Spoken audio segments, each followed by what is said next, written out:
Eh kaya lang sabi sa'yo ng boss mo, kailangan buhay. Baka pagbunot niyan, tapatan mo ng baril yan, sabihin mo, oh, taas mo ang kamay mo, naputokan ka na. Hindi pa tapos yung sentence mo, binaril ka na. Taas mo ang kamay mo. Oh, di ba? Oh. Delicate yan. Delicate yung binibitawan ni Torre, ha? Ang sabi ni Torre, ibahin raw ang kanyang gagawin. Tandaan natin, yung mga tao na inaresto mo, hindi mo binaril, hindi mo pinatay. Buhay yan. Sabi ni Pia, So yun, kailangan daw buhay. Gago! Hindi, meron po ba tayo kasi, alam ko maraming nanonood sa ating kapulisan dito. Eh. Meron po ba tayong kapulisan dito na naengganyo kayo? Naengganyo kayo na sinabihan kayong paramihan. At dapat buhay yan, ha? Huwag niyong papatayin. Kayo ba naengganyo kayong manghuli pa ng marami pang adik? O kaya mga pusher? O kaya mga sindikato sa droga? Kaharapin nyo ba kung yan ang utos sa inyo? Paramihan ng mahuling buhay, ha? Buhay. Hindi patay, buhay. Apakahirap na utos yan. Kasi sandali. Paano ka? Paano kung bumunot yun?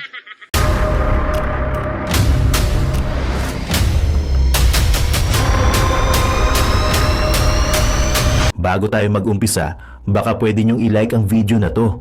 Malaking bagay ang like sa aming mga content creators. Maraming salamat po.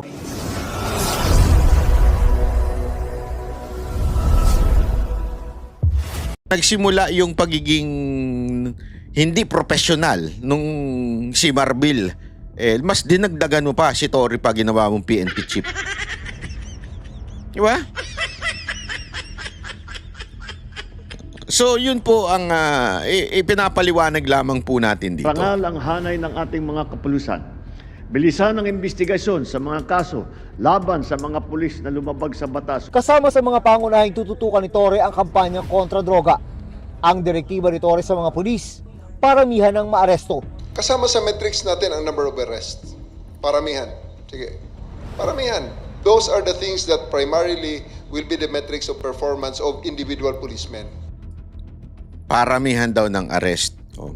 Malaki daw ang pinagkaiba noon dun sa kota na mapapatay na mga adik. Sa totoo lang, kung arrest at arrest lang din, sinasabi niya kasi dito buhay pa. So kayong mga kapulisan, papayag ba kayo nun? Binunot. Kasi alam mo, ewan ko kung hindi alam ito ni Torre. Pero sa tingin ko kasi alam niya kasi gumaganon-ganon siya. Gumaganon-ganon siya. Di ba? Gumaganyan-ganyan siya.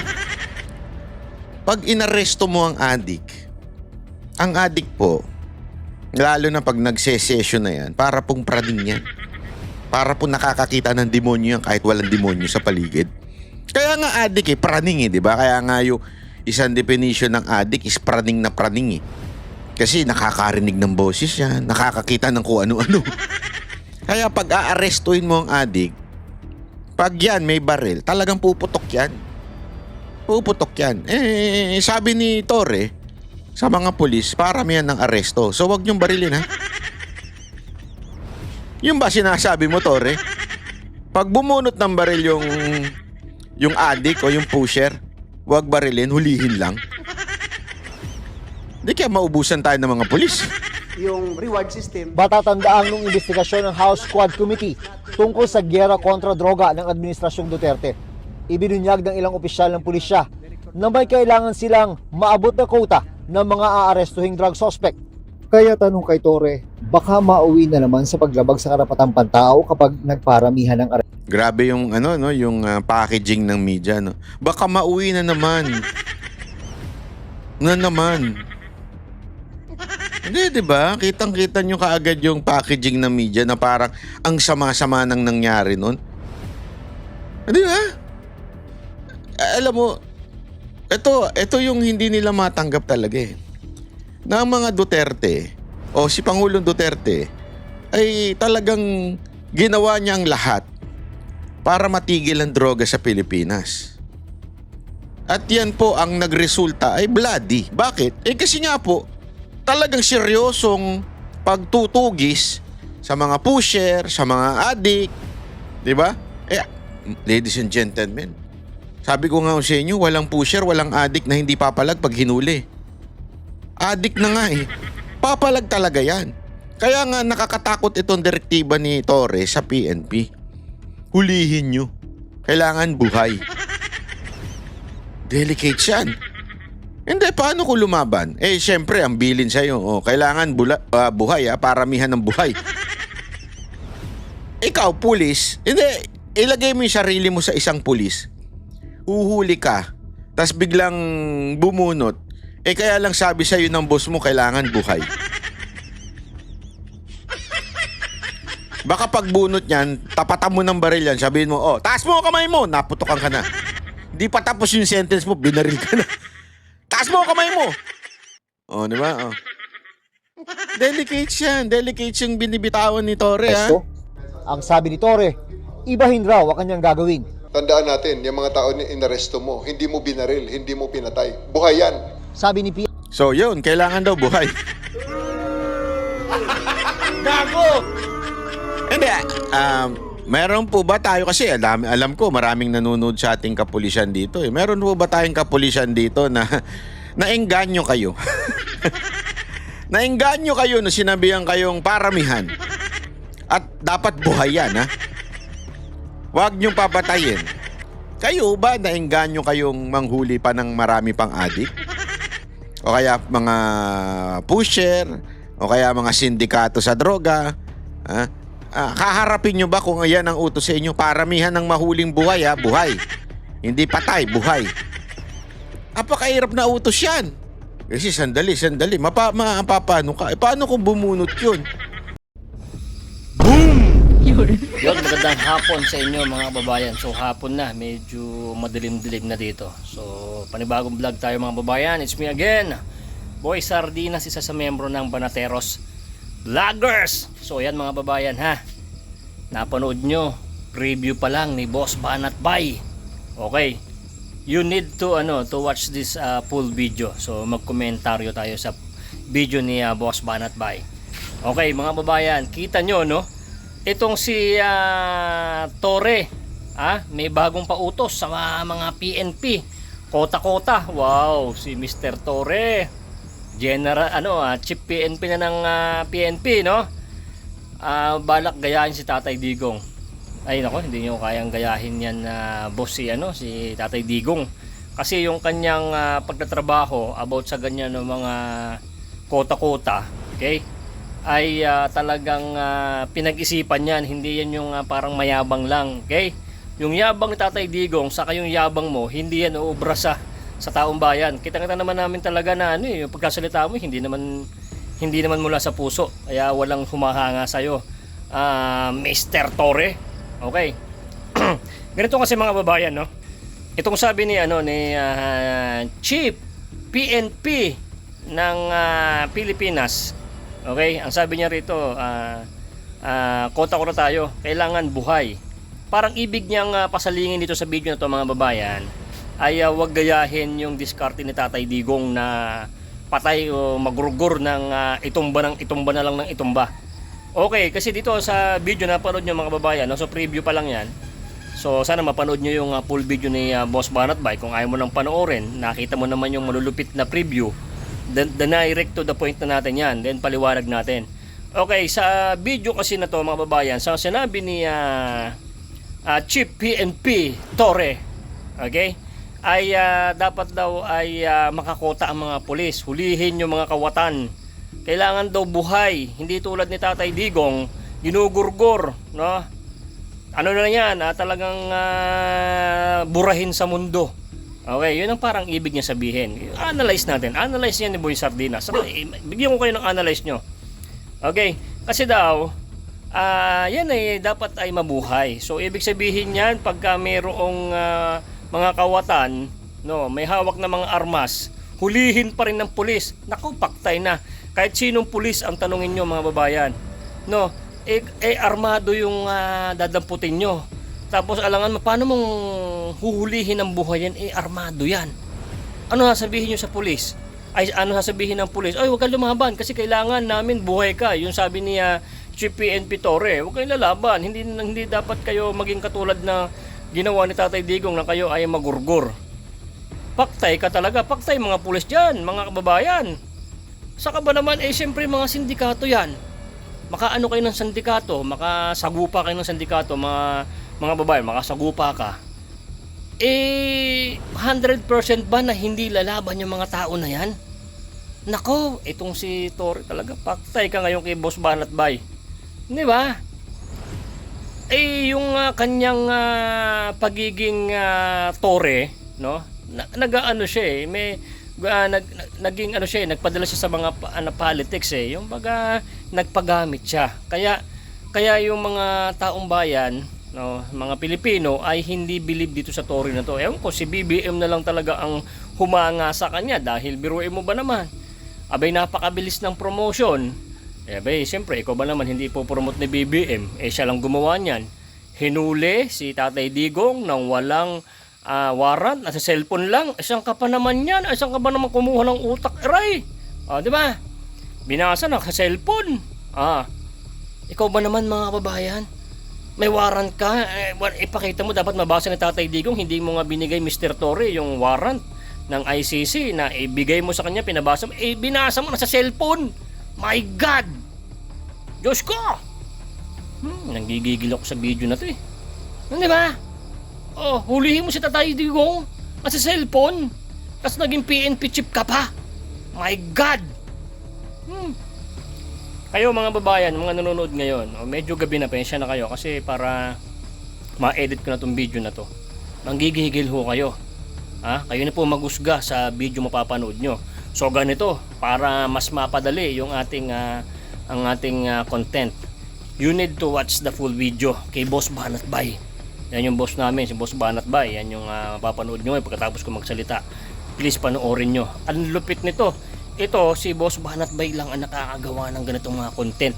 Hindi namin kaya na sumupalpal ng katulad ng ginagawa ni Boss Banat Bay, kaya ito'y pinapanood ko po sa inyo. Then kayo na mga makakapanood, mga babayan, kayo ba isang ayon, no, sa mga pinaggagawa ni Tory? So comment down below mga babayan, and then pag nagustuhan nyo itong vlog natin, don't forget to like and subscribe. And then subscribe nyo po si Boss Banat Bay. Kaya yung mga boss namin sa Banateros Vloggers, sila Tol J, Coach Holly, Master Judea, and Boss Dada, yung sinlak ng katawan ko. So ganito mga babayan, play ko na yung video. At parang hindi tayo mabibitin. Sabay-sabay tayong panoorin yung video. Panoorin nyo po kasi malupit to. Sapol. Pati kaluluwa ni Tory dito. At tawag dito, binugbog ni Boss Banat Bay. Yan, panoorin nyo yung full video. I-play mo na yung boy. Boom! Let's go! Yung kanyang ginawang panggigipit sa mga Duterte at kay Pastor Kibuloy ay nagtagumpay at nagbunga, ika nga. Ano yung bunga na yun? Yung siya ay bagong PNP chief. Gago! Grabe ka naman. Bakit naman PNP chief? Kasi naging chief na nung siya nang naging PNP, head ng PNP. Chief as in chief. Chipipay. Bakit kanyo? Mantakin mo tradisyon na ho yan sa merong honor code, unwritten honor code sa PNP na ang namumuno ho dyan ay isang PM mayor. Yan ho ay tradisyon na mula pa nung kopong-kopong po yan. Walang bumali niyan except si Marcos. Gago! Hindi naman po natin sinasabing chipipay po ang PNPA Nagkataon lang talagang itong si Torre ay napaka chipipay na pulis. Oo! Unya, patutunayan ko sa inyo kung bakit napaka chipipay nitong tao na to. Kaya bagay na bagay sa kanya yung PNP chip. O kaya chief of police. Bakit chief of police? 'Di ba sa Tagalog ng chief of police chief na police? Papakita natin dito mga kababayan para maintindahan nyo lang kasi Baka sabihin nyo naman, napaka-bias mo naman, Banat Bay. Hindi. Hindi lang naman po ako nagsabi niyan. Maging nga pong si Estrada, ay sabi niyan, ngayon lang tayo nagkaroon na PNP chief na bastos. Hindi, alam nyo mga kababayan, dapat po kasi professional. Professional dapat ang isang opisyal ng PNP. Hindi yung kung magsalita parang sanggano na nilagyan mo ng uniforme na hindi naman bagay yung uniforme. Di ba? Yan totoo Alam mo, sabi nga nila, ito merong kwento-kwento, merong nga kasabihan mga kababayan, na kahit ang baboy ay damitan mo, baboy pa rin yan. Di ba? Halimbawa, yung iba pinipilit nilang ginagawang pet yung baboy. Yeah, kasi yung iba, aso, pusa, yung iba ginagawang pet yung baboy. Kahit anong pagdadamit mo dyan, baboy pa rin yan. Hindi magbabago yan. Ano ibig ko lamang pong sabihin mga kababayan? Hindi ko sinasabing baboy si Torre Malayo ho sa itsura niya ang baboy. Kasi ang baboy maputi, mataba. Hindi po siya kabaligtaran lahat Pwede pa sigurong easy, Banat Bay. Baka mamaya alam mo na, iba yan. Iba gumalaw yan si PNP chief. Ay grabe. Anyway, may mga nagagalit Ito, mga kababayan, may mga nagagalit kay Banat Bay Alam nyo kung bakit? Sobra daw yung tawa ng tawa. Pati ito, pinakikialaman Nakikinood na nga lang, pinapakialaman pati nila itong lap truck ko. Diba? Pinakikinggan po natin yung mga ganyan. Susubukan po natin kasi yung daliri ko minsan napapadalas ang pindot diba? Totoo naman Anyway, ito na. Pag-usapan natin itong si Nicolas Torre. Ito Pakinggi itong balitan to. Paramihan ng maarestong drug suspect. Yan po ang Grabe, paramihan. Ako po, yan kaya mangyayari? Yan kaya ano kaya mangyayari dyan? Kasi tandaan ninyo, di ba? Yan yung kinontra nila nun yung kota-kota system. Di ba? Pero si Torre ngayon, sinasabi niya, paramihan. Mas matindi to, mas malala. Kasi yung quota system, di ba, may quota, bibigyan ng quota. Although, hindi ho lahat nagsasabing meron nun, okay? Pero, meron lang ilan nagsabi, pero yung iba, wala naman nagsasabing may quota system. Siguro sila lang ang binigyan ng quota. Ibig sabihin ng quota system yung, para bagang may quota ka, kailangan makaabot ka ng ganitong klaseng numero ng mahuhuli. Ito ay quota system daw nun sa war on drugs. Although isa lang ang narinig ko nagsabi niyan, pero meron na iba, dinideny naman yan. Okay? Pero maraming nagagalit dyan. Sabi, gagalit kami dyan kasi quota ko sa delicate siya, bla bla bla. Tapos dito, titingnan natin kung magre-react sila kasi dito, pinalitan lang yung pangalan, hindi nga quota system pero paramihan. Mas malala ito kasi yung quota system, ang kalaban mo lang yung sarili mo, yung quota mo, di ba? Yun lang yun. Dito, ang kalaban mo pati yung kapwa mo. Kapwa pulis mo. Paramihan kayo di ba? Kung sino marami, marami ako, kayo konti, bahala kayo. Unahan ko kayo patayin. Hindi naman patayin. Unahan ko kayo hulihin ang mga kapulisan. Mga kapulisan tuloy. Kasi meron din mga drug addict at saka pusher na pulis Kaya tuloy kapulisan. Unang direktiba sa pulisya ng bagong PNP chief na si General Nicolas Torre III sa kampanya Pero mamaya pag-usapan natin yung bibig nito, yung kabastusan nito. kontra droga ng Administrasyong Marcos. Nang matanong sa issue ng paglabag sa karapatang pantao, ang sagot ni Torre, iba ang kanyang gagawin. Nakatutok si June Veneracion. Sa pagpasa ng liderato mula kay General Romel Francisco Marbil, papunta kay General Nicolas Torre III, nabuo ang bagong kabanata sa kasaysayan ng PNP. Ano ang yun? pag-upo ni Torre, ang kauna-unahang pagkakataon na isang graduate ng Philippine National Police Academy ang Naku po. mamumuno sa 231,000 ng mga pulis. Hindi tulad dati na puro mga taga-Philippine Military Academy. Hamon ko sa iyo, panatilihin mong malinis at Eto, baka sabihin naman nung iba, ay bakit? Hindi naman yan, tama lang yan. Kasi pulis yan bakit kinukuha sa PMA? Oh, alam nyo mga kababayan, sa PMA po kasi, matindi ang training. Hindi ko minamaliit yung PNPA.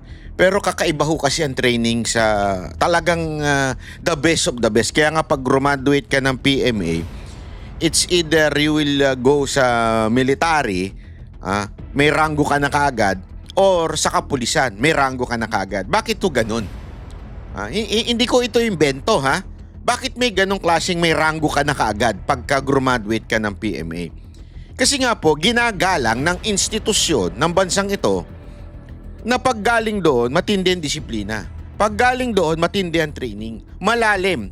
Alam mo yun, hindi naman sa minamaliit. Kasi may mga ganun din naman po di ba? I mean, halimbawa sa ibang aspekto. Pwede ka namang philosophy graduate, di ba po? Pwede ka namang pwede mo naman ding sabihin na ikaw ay magaling pagdating sa mga pagtuturo, di ba? Tama, mali. Pero mga kababayan, ito po ang bakit yung iba kailangan lawyer, di ba? Kasi nga po may mas malalim pang pag-aaral na ginawa yung isang abogado compare sa isang alam mo yun, PILO graduate, administration na mga kurso o kasi ganyan may public basta yung parang dapat papasok ako dun Di ko ba alam bakit ayoko yung public ad, mga ganyan-ganyan, di ba? Although you are qualified, I'm not saying you are not qualified kung graduate ka dun, pero meron lang talagang katungkulan na kailangan talaga lawyer. Kasi nga, may ganong klaseng standard na sinusunod, di ba? Ngayon, etong kay Torre, o sa PNP, yung Chief of Police, dapat yun talaga, PMAer. Kasi nga, napakalalim. Kaya nga alayo pasintabi na ho, malayo ho yung isang ugali na katulad ni Torre na isang PNPA graduate at saka isang PMAer. Malalim ho pagka PMAer ang ito'y graduate na PMA. Kaya tingnan mo, very professional ang kanilang approach. Etong si Torre, actually nagsimula yan kay Marbil. Although si Marbil is sa PMAer, nagsimula yung pagiging hindi professional nung si Marbil. Mas dinagdagan mo pa si Torre pag ginawa mong PNP chief. Di ba? So yun po ang ipinapaliwanag lamang po natin dito. Parangal ang hanay ng ating mga kapulisan. Bilisan ang investigasyon sa mga kaso laban sa mga pulis na lumabag sa batas. Kasama sa mga pangunahing tututukan ni Torre ang kampanya kontra droga.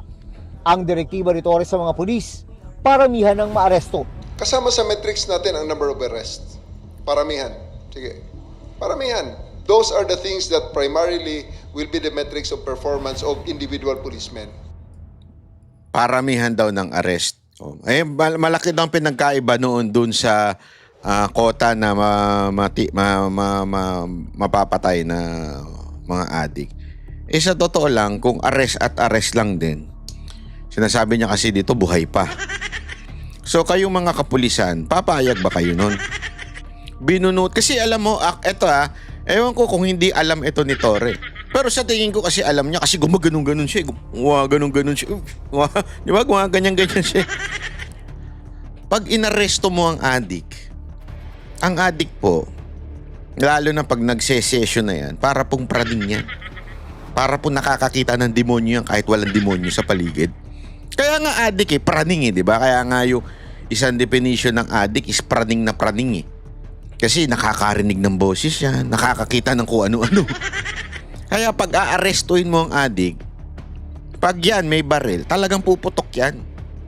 Puputok yan. Sabi ni Torre, sa mga pulis, paramihan ng aresto. So wag niyong barilin Yung ba sinasabi mo, Tore? Pag bumunot ng baril yung addict o yung pusher, huwag barilin, hulihin lang. Hindi kaya maubusan tayo ng mga pulis. Yung reward system, Matatandaan nung investigasyon ng House Quad Committee tungkol sa gyera kontra droga ng Administrasyong Duterte.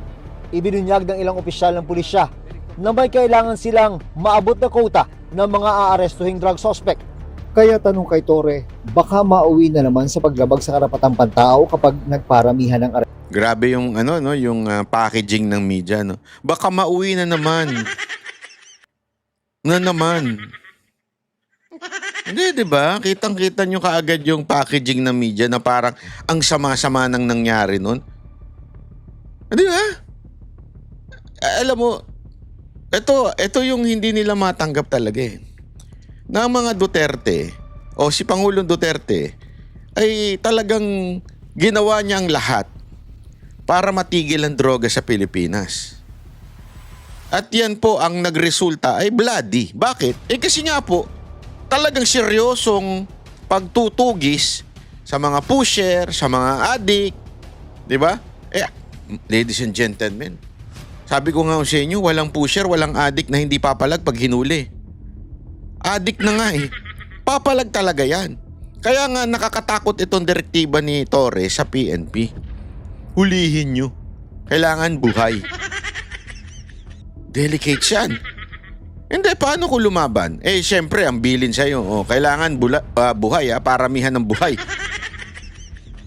Ikaw, pulis, hindi, ilagay mo yung sarili mo sa isang pulis. Huhuli ka, tas biglang bumunot. Kaya lang sabi sa'yo ng boss mo, kailangan buhay. Baka pagbunot niyan, tapatan mo ng baril yan, sabihin mo, taas mo ang kamay mo, naputokan ka na. Di pa tapos yung sentence mo, binaril ka na. Taas mo ang kamay mo. Di ba? Delicate yan. Delicate yung binibitawan ni Torre, ha? Ang sabi ni Tore, ibahin raw ang kanyang gagawin. Tandaan natin, yung mga tao na inaresto mo, hindi mo binaril, hindi mo pinatay. Buhay yan. Sabi ni Pia, So yun, kailangan daw buhay. Gago! Hindi, meron po ba tayo, kasi alam ko maraming nanonood sa ating kapulisan dito eh. Meron po ba tayong kapulisan dito na naengganyo kayo? Naengganyo kayo na sinabihan kayong paramihan. At dapat buhay yan, ha? Huwag niyong papatayin. Kayo ba naengganyo kayong manghuli pa ng marami pang adik? O kaya mga pusher? O kaya mga sindikato sa droga? Kaharapin nyo ba kung yan ang utos sa inyo? Paramihan ng mahuling buhay, ha? Buhay. Hindi patay, buhay. Apakahirap na utos yan. Kasi sandali. Paano ka? Paano kung bumunot yun? Ang sabi ng PNP chief natin, ha? Kailangan buhay. Parang ang hirap ata. Mas mabuti na siguro wag na tayong humuli. Baka delicate yan eh. Di ba? Maganda siguro sabihin niya, pag iyan lumaban, dun nyo, i-neutralize. Di ba? Pero kung kaya naman ninyong buhay, di mas maganda buhay. Kasi alam mo, kaya nga nakakairita yung mga media eh. Para bagang ang dating sa kanila, sinasadya ni Duterte na patayin. Hindi naman nung sinasadya ni Duterte patayin. Nagkakataon lang talagang lalaban. At ang yung sinasabi, kung meron man that is still debatable.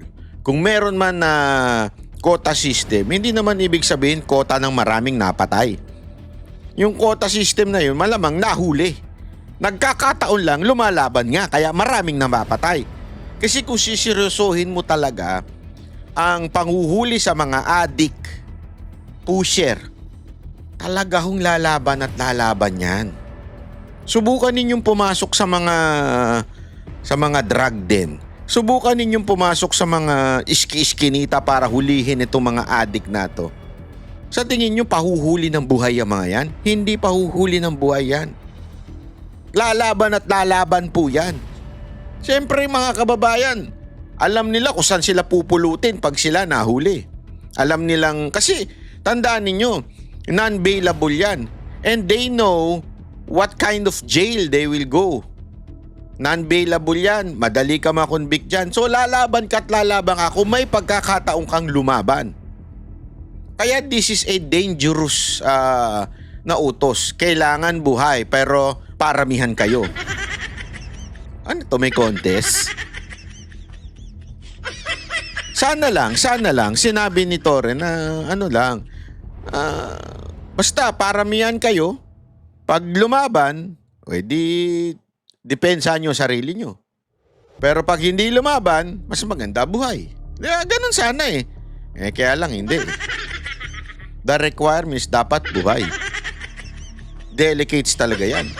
PNP Chief Nicolas Torre III, meron naman mga opisina gaya ng Internal Affairs Service ng PNP na pwedeng lapitan ng mga naaresto kung sa tingin nila ay nalabag ang kanilang mga karapatan.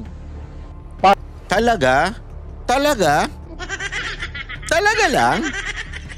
Meron daw na mga internal affairs kung sa tingin nila nalabag ang kanilang karapatan. Halimbawa, yung karapatan ko nalabag dahil sa hinuli ka ng walang warrant, may internal affairs. Sino ho ba yun?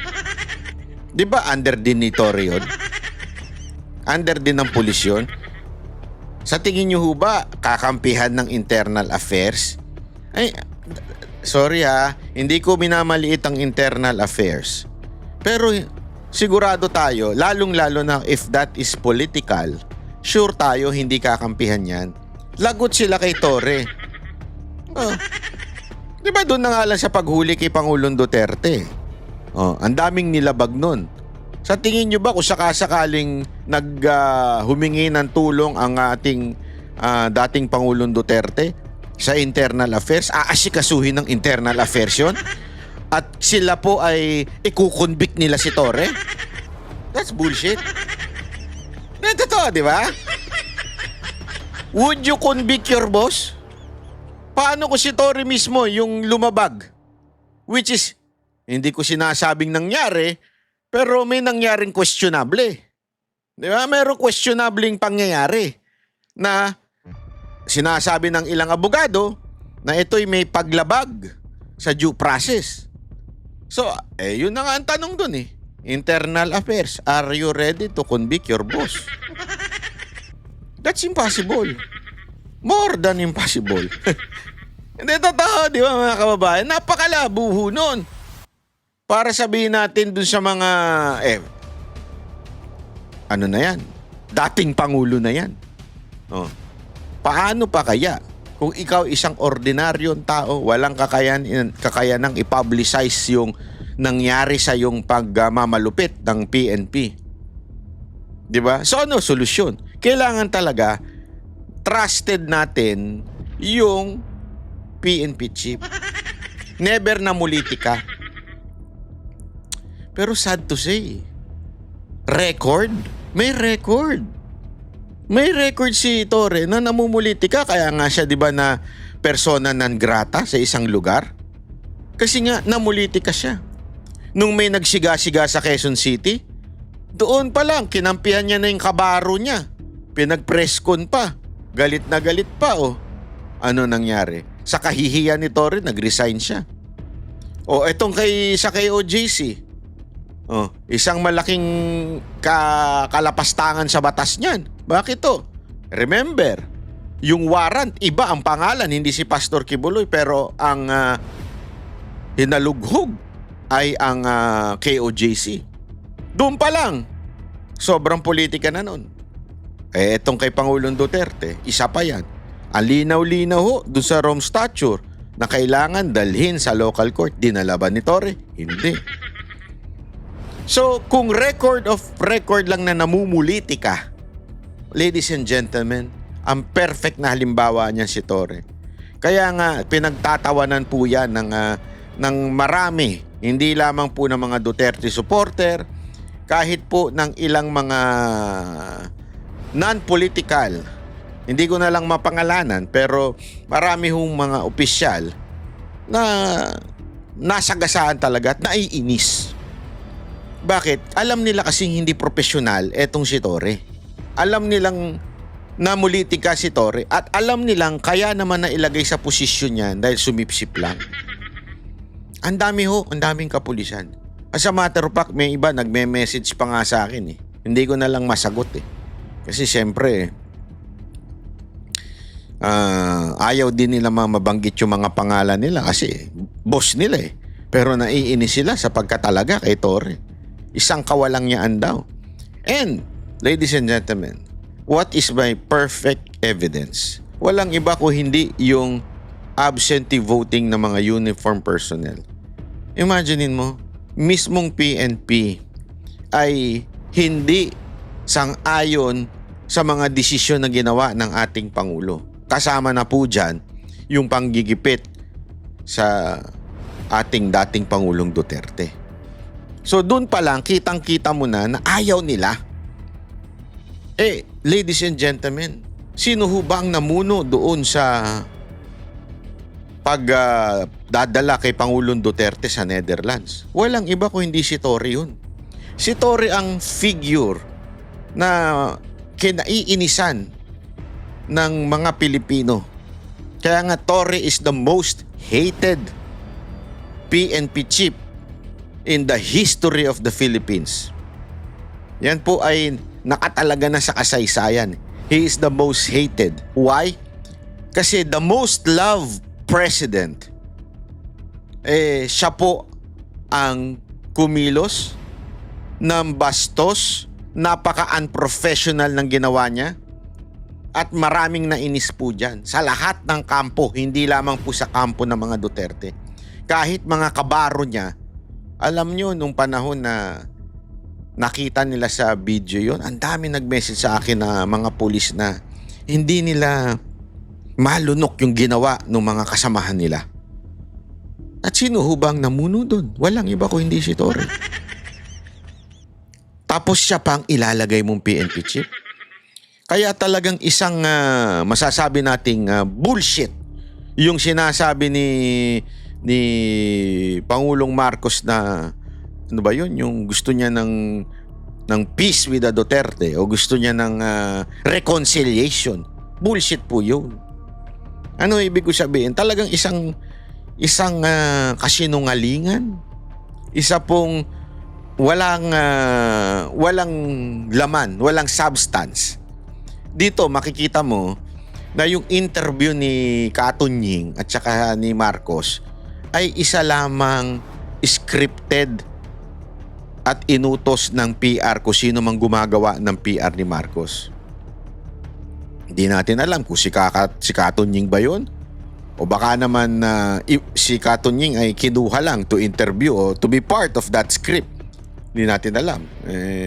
Alam mo naman si Katunying.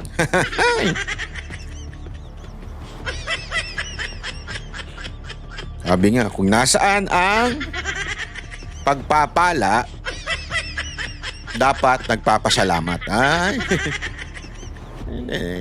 Wala tayong magagawa. Trabaho niya yan. I mean, it's a job. We cannot blame him. It's a job. Diba? At part of his job, syempre, merong katapat. Diba? Kaya lang kasi kung ako yun, hindi ko malulunok yun. I mean, may hangganan eh. Diba? May hangganan yung dapat yung trabaho mo. Kung ang trabaho mo, talaga namang newscaster ka, syempre lahat naman ng newscaster binabayaran, di ba? May sahod sila. Okay? Pero kung ang pinapagawa na sa iyo ay hindi na katanggap-tanggap sa iyong prinsipyo, ay dapat binibitawan mo na. Hindi mo na tinatanggap.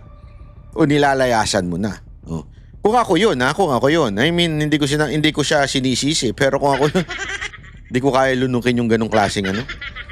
Mantakin mo, pababanguhin mo ang pangalan ni Marcos because, alam mo yun, trabaho mo lang. Alam mo yun, hindi ko kayang hindi ko kayang lunukin yung ganong klase. Yeah? So, ano lang ang punto natin dito mga kababayan?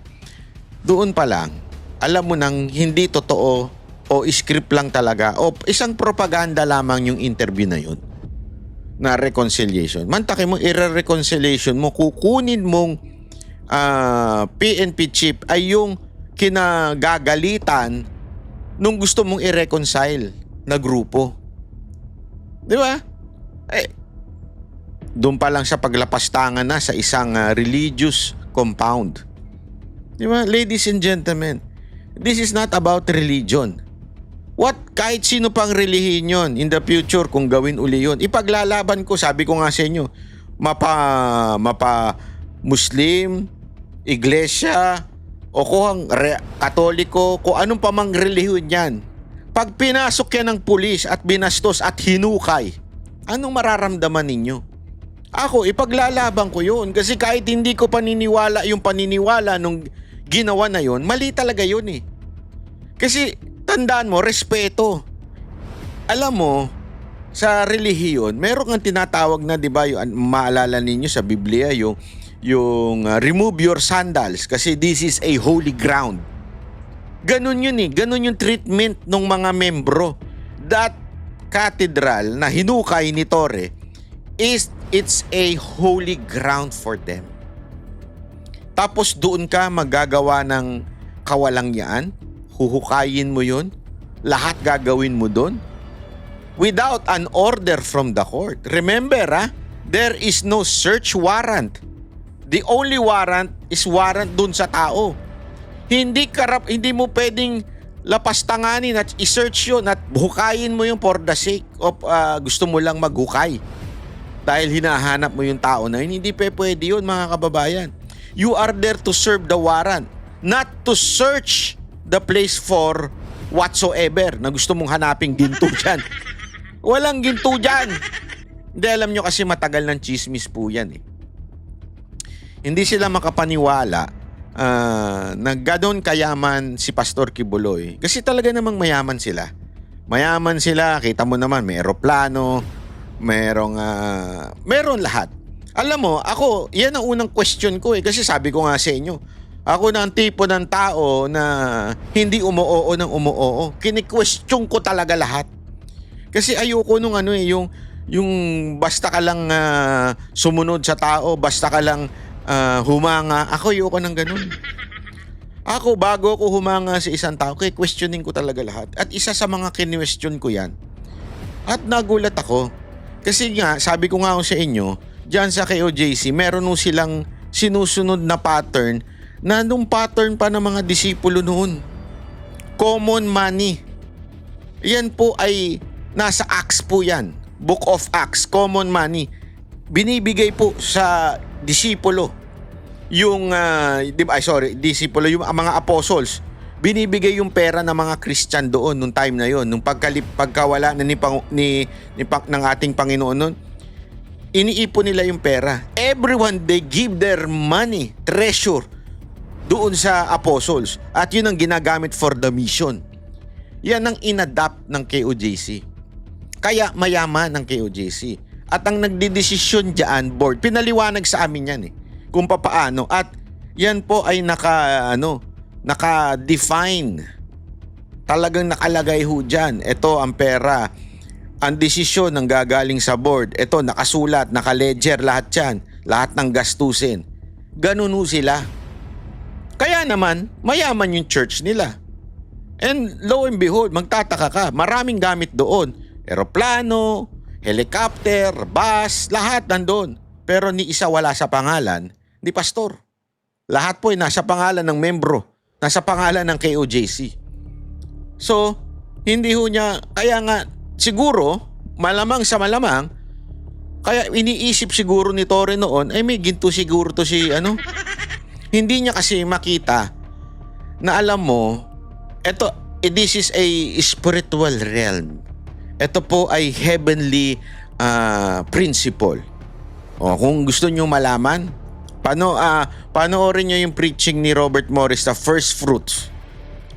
Pastor Robert Morris about first fruits.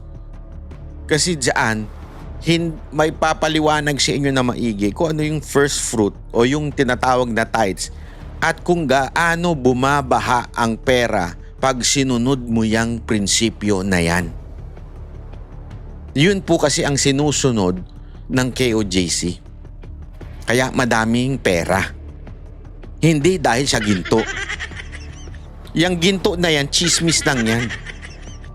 Hinukay nila ng hinukay, wala silang nakita. Alam mo nung meron yung, di ba nung nakita nyo yung hukay sa picture? Yung hukay na yan. Alam mo, ang dami nagsasabing minero. Hindi tao ang hinahanap. Naghahanap yan ng it's either gold, rocks na mamahalin, mina nga or oil ang hinahanap niyan. Sa madaling salita, yung paghukay na yon, it was not to search the person, but to search for something. Things, hindi ho tao. Yun ang nangyari doon. So bakit ko sinasabi ito? Bakit? Kasi isa po itong kalapastangan. Kalapastangan sa paniniwala ng mga tao na nandun. Yes, marami sa atin we disagree with the doctrine of Pastor Quiboloy. No problem. Karapatan nyo yan Karapatan ko rin. Lahat po tayo. Hindi naman po ako membro ng KOJC. Karapatan natin na questionin ang doktrina ng sino man. Kung ano gusto ninyo, kung ano sa tingin ninyo yung doktrinang gusto nyong paniwalaan, go. It's your freedom. Pero disrespecting yung isang lugar dahil lang against sa doctrine mo, that's yan, kabastusan po yan. Hindi ako pwedeng pumunta sa isang relihiyon. Halimbawa ako, 'di ba? Aminin na natin. May mga ganitong buwangagin. Yung mga buwangagin. 'Di ba kaya nga ako ayoko tinatawag akong born again Although I believe in full gospel po ako, pero ayoko yun kasi may mga buwangagin Sorry sa term. Totoo naman yung pupunta sila doon sa mga church, kukunin yung mga rebulto at babasagin. Sorry may mga ganong klaseng paniniwala Ako, naniniwala ako that is bad. Yung mga rebulto. Okay? But I will not go there. Kukunin ko yung paniniwala nung taong naglagay doon. Nung rebulto, tas babasagin ko sa harapan niya. Hindi pwede yun. That's a disrespect to that belief. Belief niya yun Galangin mo. Diba? Yun yung sinasabi natin Belief ng mga taga kay OJC to. Bakit mo nga inuhukayin nyo? Tas pagtatawanan mo pa. Mamaya papakita natin. Pinagtawanan niya. Diba? Yun yung kalapastangan. Subukan mong gawin yan sa mga mosque. Punta ka, pasukin mo. Nakasapatos ka. Tapos guluhin mo sila doon. Paalisin mo yung mga carpet nila doon. Tingnan ko kung siyang damputin. Diba? You understand what I mean? Subukan mo punta sa Mecca. Kasi napuntahan ko yan Saan ba ito? Sa Dubai ata. May isang lugar dyan sa Dubai. I forgot kung saan yan Parang isang malaking Mecca na may place talaga doon na doon sila sumasamba. Talagang doon, tahimik, bawal maingay, tapos talagang bawal kang nakasapatos. Basta may ganong parte. At yun, kailangan na yung mga babae nakatawag doon, basta nakasuot. Pag hindi mo ginawa yun, ay isang kalapastangan. Tama, mali? Pero hindi ibig sabihin, Muslim na ako kung respetuhin ko yun. Kailangan kong respetuhin yun kasi paniniwala nila yun. Ganon din po. Yun ang problema dito kay Torre. Masyado niyang binastos etong mga taga kay OJC. No wonder kaya niyang gawin kay Duterte. Ginawa nga niya dito Daig pa demonyo ng ganyan You understand what I mean? Daig mo pa demonyo kung ikaw mambabastos ka ng relihiyon ng iba. Daig mo pa demonyo niyan. Talagang kalapastangan yan sa relihiyon. Kaya no wonder, kayang-kaya niyang lapastanganin si Duterte. Bakit? Tao lang yun yung ang Diyos ng iba, nilalapastangan niya Tao pa kaya? You understand what I mean? Bakit ko pinapasok yung KOJC? Kasi ganun ang perspective niya Wala siyang pakialam. Wala siyang galang. This is not a question about law anymore. Ito'y respeto na sa kapwa. Respeto na sa paniniwala ng kapwa. Pinabayaan naman siya mag-serve ng warrant. Kaya nga magtataka ka, yung mismong abogado ng KOJC, abogado ni Pastor, ay isang Muslim. Di ba Si Attorney Torion, isa pong Muslim po yun. So ganun po katindi ho yung kalapastangan ni Torre. Kung kayo po yun, di ba? Nangyari na yun. Nasaktan na kayo't lahat. Tapos pagtatawanan pa. Mamaya papakita ko sa inyo. Karamihan naman ang mapapanalong kaso ang sukatan ng performance ng mga abogado ng legal service. Bago maging PNP chief, si Torre ang nagpatubad ng pag-aresto kay dating Pangulong Duterte para mapaharap sa International Criminal Court. Kaya tanong sa kanya kung nakahanda rin ba ang pulisya sakaling maglabas ng warrant of arrest ang ICC o International Criminal Court laban kay dating PNP chief at Senador Bato de la Rosa na siyang unang nagpatubad ng Oplan Tokhang ng Administrasyong Duterte. We'll just cross the bridge when we are there.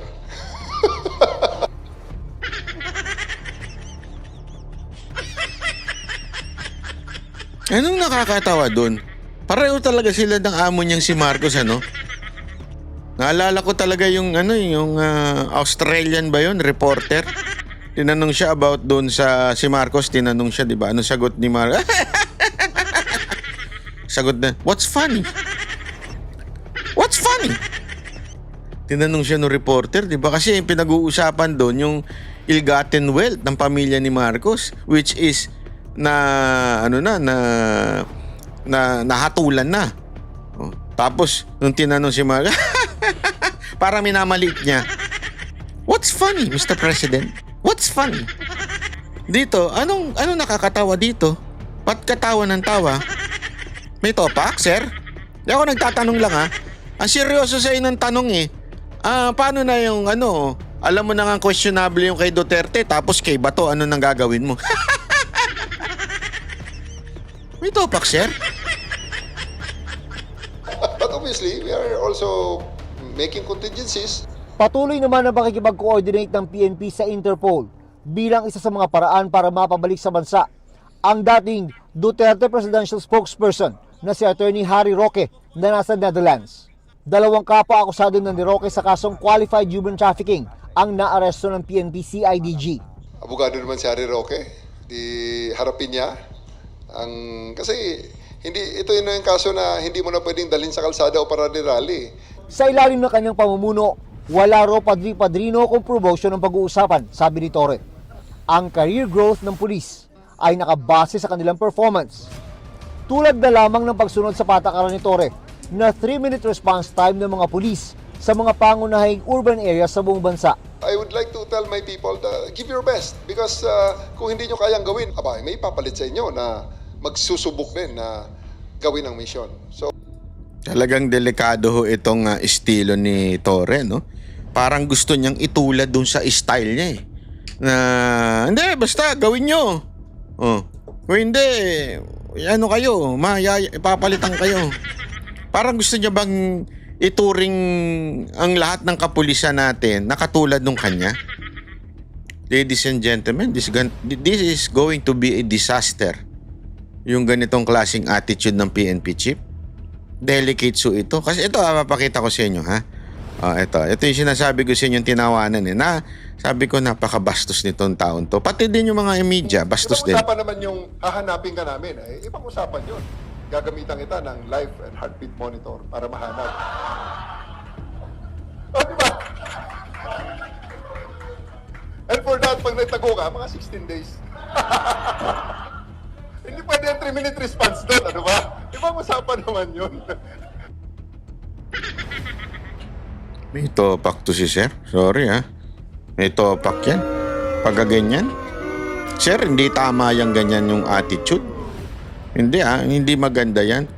If you think it's funny na alam mong nasaktan po yung yung binastos ninyong relihiyon eh.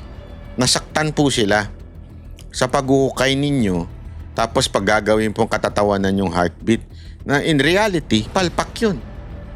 Bakit? Wala yung heartbeat dun. Diba? Kapalpakan po yung ginawa ninyo eh. And yet, you have the balls to laugh on it. Palpak po kayo dun. Bakit? Wala si pastor doon eh. Sumuko siya galing sa labas. At yan po ay sumuko siya sa isap, hindi nga sa inyo. Sumuko siya sa isap, tinurn over sa inyo. Diyan sa may likod na, sa may pa-airport na. Kasi magkadikit yan yung KOJC tsaka yung airport eh. Sa hangar na kayo nagkita, ay kayo tinransfer sa custody ng PNP. So in other words, yung paghuhukay ninyo ay isang kapalpakan. And yet, you are laughing on it. Isang kapalpakan, bakit? Binastos nyo na nga yung relihiyon na yun, hinukay nyo na, binaboy nyo na, tapos wala naman pala dun. Tapos ngayon gagawin ninyong katatawanan. At yung 16 days na sinasabi mong siege na yan, ay may namatay po dyan, sir. Tapos, it's like a laughing matter to you. Diba?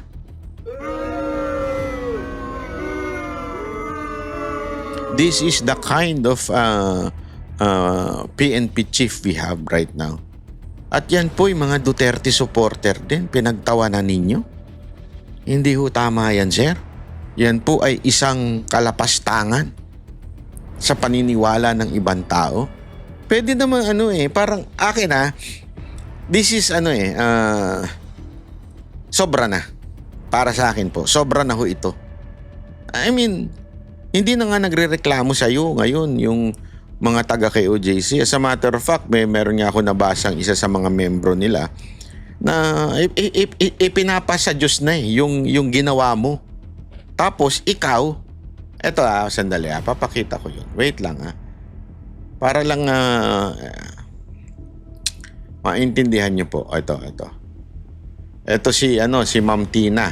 Ayan. Ito po yung post niya. Okay? Para lamang po maintindihan natin. Bakit? Wait. Chotomate. Okay?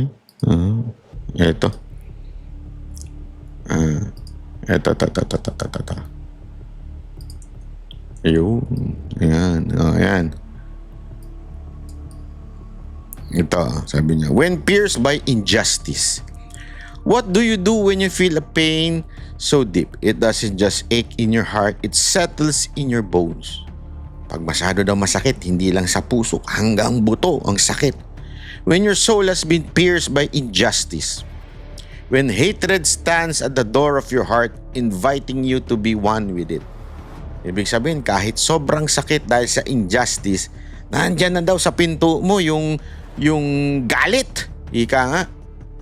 Inviting you to be one with it. Ibig sabihin, inaaya kang, magalit ka na. Magalit ka kasi mali, injustice yung ginawa sa'yo.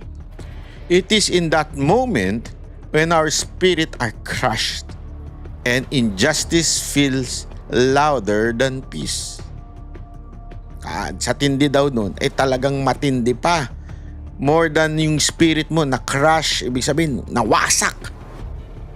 Habang palakas ng palakas yung injustice,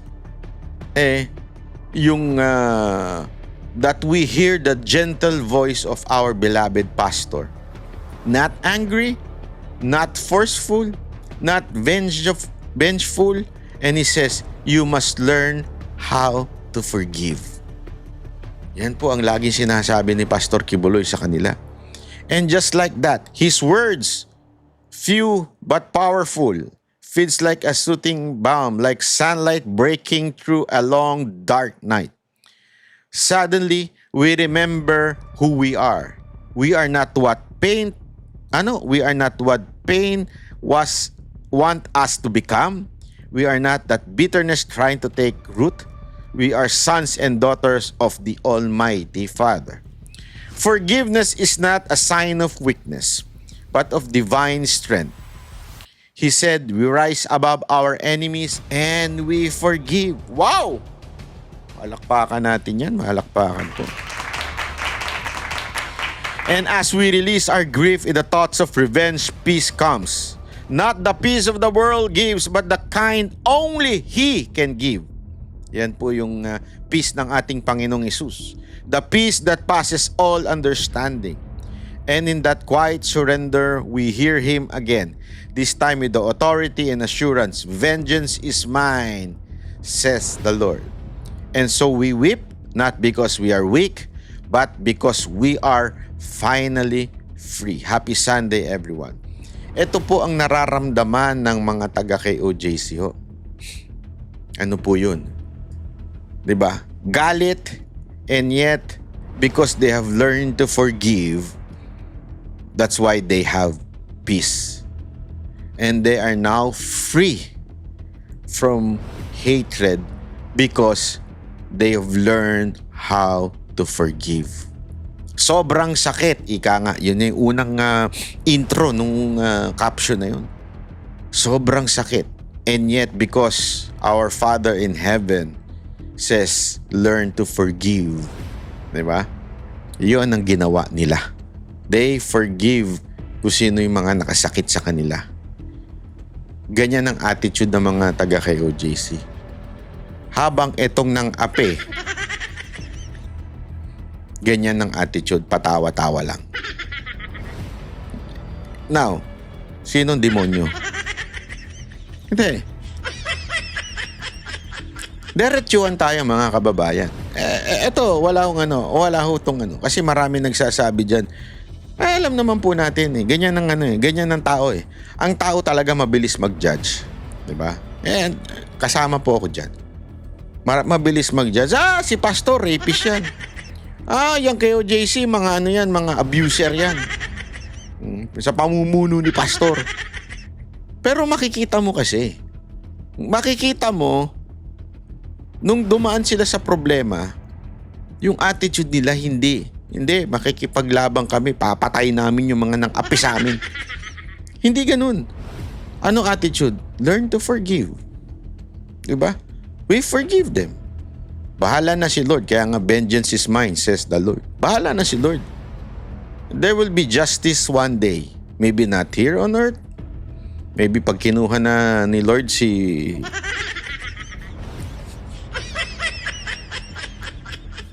Di ba? Ayun po yun eh. O makikita mo yung fruit nila. Kung masamang tao si pastor. Hindi, ito lang po yun. Kung masamang tao si pastor, di sana tinuro na sa kanila, ha? Huwag kayo mag-alala. Relax, babawi tayo. In the future, babawi tayo. Hindi, ang tinuro sa kanila, magpatawad. Patawarin natin sila. Kasi hindi nga nila alam yung kanilang ginagawa. Diba?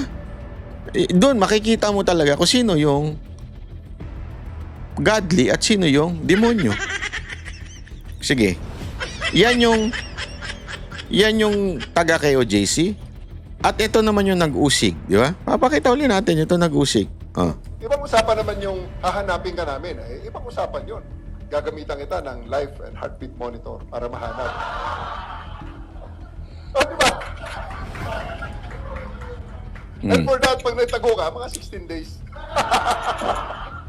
Hindi pwede yung 3-minute response doon, ano ba? Ibang usapan naman yun. Now you know, di ba? Gago!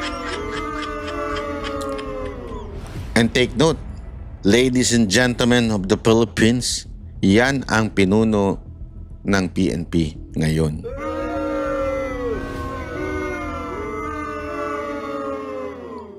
Very professional, di ba? Gago!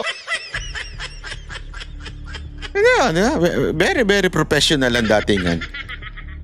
Gusto niyo ba ng ganyang klaseng PNP chief? Wala na tayong choice ngayon, syempre.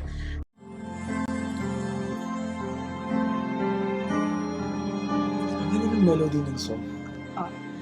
Ang bayan ko'y pinagpala pagkat sa aming pinigay ang isang biyaya na mag-aahon sa hirap at dilim ng kahapon at sa bawat Pilipino'y magtatanggol sa bayan ko dati laganap pang-api at dusa sa aming mga mahihirap ngunit ikaw ay dumating sagot sa aming mga dalangin muli kaming babangon mabuhay ka Tatay Digong Ama marami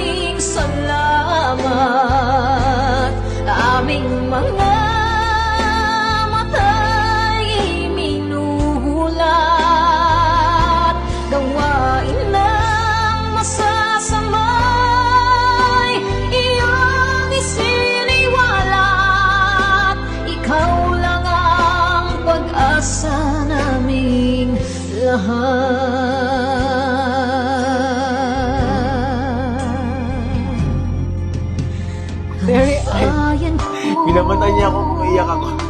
Pilipinas,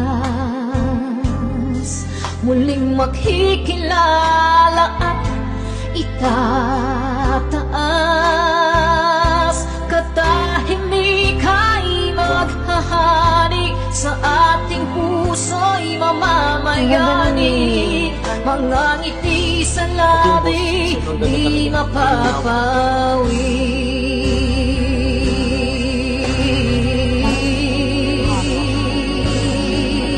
Nag-breathing daw. Mabuhay ka, Tatay Digong, maraming salamat. Ang malasakit sa Pilipino ay walang kasing tapat. Ika'y paglalaban ng iyong mga anak. Tunay kang biyaya sa bansang Pilipinas.